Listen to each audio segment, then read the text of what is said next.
இருக்குன்னு வச்சுக்கோங்க, அதுக்கு புளியம்பட்டின்னு வைக்கிறாங்க. வேப்ப மரம் நிறைய இருக்குன்னு வச்சுக்கோங்க, அதுக்கு வேப்பங்குளம்னு வைக்கிறாங்க. இந்த துபாய்னு பேர் எப்படின்னு வந்துச்சு? அது வந்து அங்க இருக்கிறவங்க பூரா பாய்கடா, அதான் அதுக்கு பேரு துபாய். அதான் நான் பார்த்தேன். காரணம் இல்லாம வைக்க மாட்டாங்கல்ல.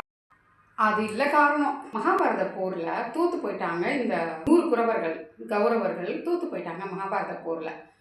திரட்டின 100 கௌரவர்களை திரட்டி அவங்கள பாண்டவர்களுக்கு எதிராக போர் புரிய வச்சதுனால சகுனியால அவங்க தோத்து போயிட்டாங்க. கடல் கடந்து கடல்ல போய் ஒரு ஊருக்கு போயிட்டாங்க. தூப்பாய்னா தூப்பாக்குழி கட்டை, தூப்பாய் அப்படின்லாம் சொல்லுவாங்க. தூப்பாய்ன்றது ஒரு நீண்ட துளை, அது வழியா தண்ணி வெளியே போகும். அது தண்ணியாகவும் இருக்கலாம், சாக்கடை தண்ணியாகவும் இருக்கலாம். அது தூப்பாய் அப்படின்னு சொல்லுவாங்க. தூப்பாக்குழி கட்டையை வச்சு அடைச்சிரு அப்படின்னு சொல்லுவாங்க. தூப்பாக்குழி கட்டை போகும், அதுக்குள்ளே தூப்பாக்குழி கட்டையை வச்சு அடைச்சிரு அப்படின்னு சொல்லுவாங்க. சமுத்திரம் வந்து நீண்ட சமுத்திரமாக இருக்குது, அதில் தண்ணி போயிட்டே இருக்குது. அந்த இடத்துல இங்கே போயிட்டாங்க.